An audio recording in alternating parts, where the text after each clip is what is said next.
নমস্কার বন্ধুরা, mister and Mrs cooking আর্টে তোমাদের সকলকে জানাই আরো বেশ স্বাগত। আজকে চলে এসেছে দুর্দান্ত স্বাদের একটা রেসিপি নিয়ে। মার্কেটে কিন্তু অনেক রকম এখন অনেক পটল চলে এসেছে, আর এই পটল দিয়ে কিন্তু আমরা নানান রকম রেসিপি বানিয়ে থাকি।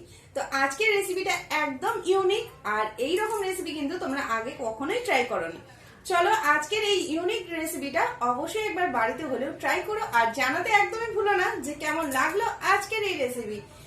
আর অবশ্যই কিন্তু যারা নতুন বন্ধু আছো এখনো পর্যন্ত আমার চ্যানেলটাকে সাবস্ক্রাইব করোনি, তাড়াতাড়ি করে সাবস্ক্রাইব করে নাও, পাশে থাকা বেল আইকনটা ক্লিক করতে একদম ভুলো না। চলো দেখে নিই আজকের রেসিপি, চিংড়ি বাটা দিয়ে পটল। চলো দেখে নিই আজকের রেসিপি। আজকের রেসিপিটা দেখার জন্য অবশ্যই কিন্তু সাথে থাকতে হবে। খুবই ইউনিক রেসিপি আর দুর্দান্ত স্বাদের রেসিপি। চলো আজকের রেসিপিটা শুরু করার সাথে সাথে আমরা প্রথমে পটল নিয়ে নিয়েছি।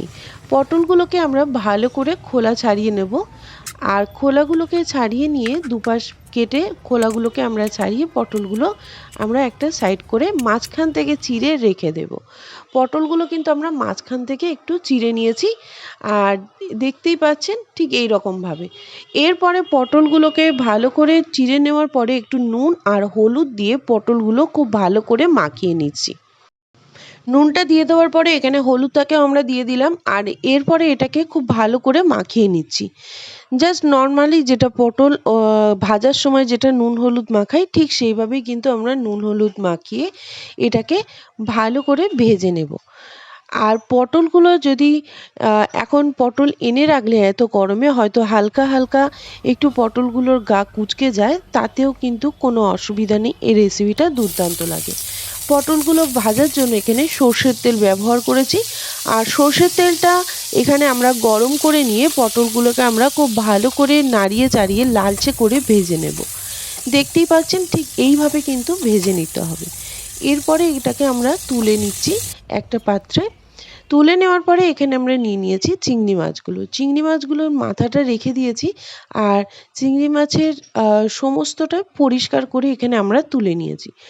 চিংড়ি মাছগুলোকে নেওয়ার পরে এখানে আমরা মিক্সার গ্রাইন্ডারে চিংড়ি মাছগুলোকে নিয়ে নিচ্ছি। এই রান্নাতে চিংড়ি মাছের মাথাটা যদি রেখে দেওয়া হয় তাতে কিন্তু টেস্টটা অনেক ভালো আসে। এরপরে আমরা দিয়ে দিচ্ছি এখানে নারকেল কোড়া। এখানে আমরা ফ্রেশ নারকেল কোড়া দিয়েছি, তোমাদের কাছে ড্রাই নারকেল কোড়া থাকলে সেটাও ব্যবহার করতে পারো। এরপরে আমরা নারকেল কোড়াটাকে দিয়ে এটাকে ভালো করে পেস্ট করে নিলাম, আর এর মধ্যে আমি একটা কাঁচা লঙ্কা দিয়ে দিয়েছিলাম। আমরা কড়াইয়ের মধ্যে যে তেলটাতে আমরা পটল ভেজেছিলাম সেই তেলেই কিন্তু আমরা দিয়ে দিচ্ছি কালো জিরে। কালো জিরে ফোড়নটাকে দেওয়ার পরে এর মধ্যে আমরা দিয়ে দেব একটা টমেটো পেস্ট। এখানে আমরা একটাই টমেটো ব্যবহার করেছি, সেটাকে পেস্ট করে নিয়েছি। আর টমেটো পেস্টটাকে দেওয়ার পরে এটাকে খুব ভালো করে নাড়তে হবে, যাতে টমেটো থেকে খুব সুন্দর একটা তেল ছেড়ে দেয়।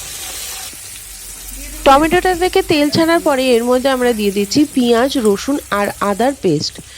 এখানে আমি পেঁয়াজ নিয়েছি একটা বড় পেঁয়াজ, রসুন নিয়েছি 3 থেকে 4 কোয়া, আর আদা নিয়েছি 1 ইঞ্চি। দেওয়ার পরে এটাকে ভালো করে আমরা নাড়িয়ে নিচ্ছি, আর এটাকে নাড়ানোর সাথে সাথে এর মধ্যে আমি দিয়ে দিচ্ছি হলুদটাকে ব্যবহার করে দিচ্ছি। হলুদটাকে দেওয়ার পরে এর মধ্যে দিয়ে দিচ্ছি জিরে গুঁড়ো। এর মধ্যে সামান্য জিরে গুঁড়ো কিন্তু ব্যবহার করতে হবে। জিরে গুঁড়োটা দিয়ে দিয়েছি। দেওয়ার পরে এটাকে আবারও খুব ভালো করে নাড়িয়ে দেবো। তার আগে দিয়ে দিচ্ছি স্বাদ মতো নুনটাকে দেওয়ার পরে এর মধ্যে দিয়ে আমরা ভালো করে কষাতে থাকবো, যাতে পেঁয়াজ রসুনের কোনো রকম কাঁচা গন্ধ না থাকে। দেওয়ার পরে এটাকে এইভাবে ভালো করে মিক্সড করে দিচ্ছি। দিয়ে দিচ্ছি কাশ্মীরি রেড চিলি পাউডার। তো এর মধ্যে কাশ্মীরি রেড চিলি পাউডারটা দেওয়া সম্পূর্ণ অপশনাল, কালারটা সুন্দর আসার জন্য। তোমরা না চাইলে এটা নাও দিতে পারো। দেওয়ার পরে এটাকে আবারও ভালো করে মিক্সড করে দিচ্ছি।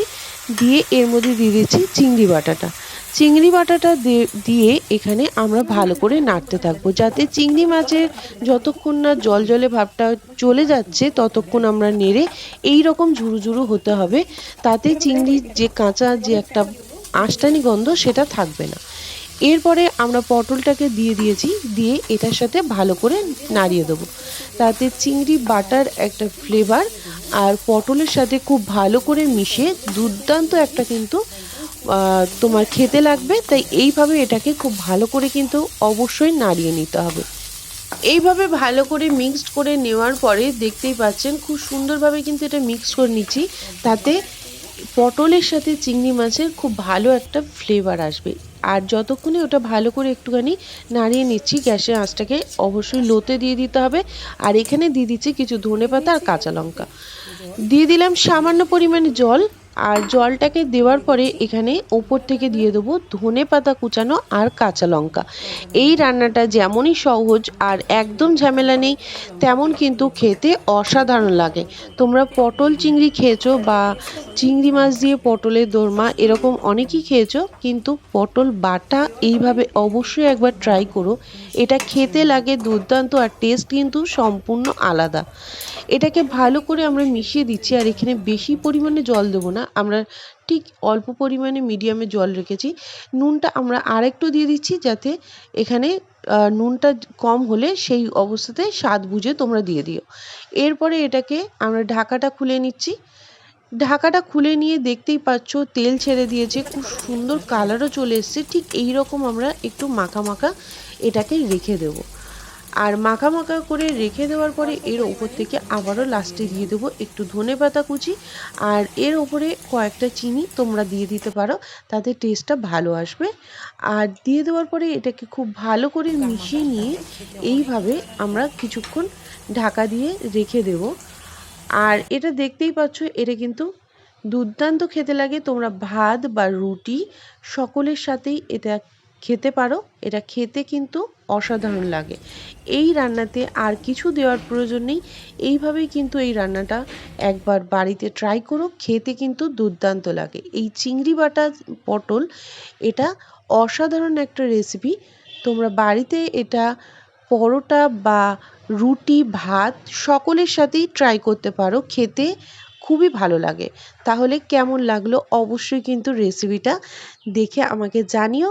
আর বানিয়ে কিন্তু অবশ্যই বলো যে কেমন লেগেছে আজকের এই দুর্দান্ত স্বাদে চিংড়ি বাটা পটলের রেসিপি। তাহলে রেডি হয়ে গেছে দুর্দান্ত স্বাদে আজকের এই রেসিপিটা। অবশ্যই বাড়িতে ট্রাই করো, খেতে কিন্তু দুর্দান্ত হয়েছিল। তোমরাও কিন্তু জানিও যে কেমন লেগেছে তোমাদের। আর যারা এতক্ষণ ধরে আমার ভিডিওটা দেখছো তাদেরকে অসংখ্য ধন্যবাদ। যারা নতুন বন্ধু আছো এখনো পর্যন্ত আমার চ্যানেলটাকে সাবস্ক্রাইব করনি, তাড়াতাড়ি করে সাবস্ক্রাইব করে নাও। আর পাশে থাকা বেল আইকনটা ক্লিক করতে একদম ভুলো না। আর অবশ্যই বাড়িতে ট্রাই করে জানিও কমেন্টের মাধ্যমে কেমন লেগেছে আজকের এই রেসিপি। আবারও দেখা হচ্ছে নতুন কোনো ভিডিওতে, নতুন কোনো রেসিপিতে।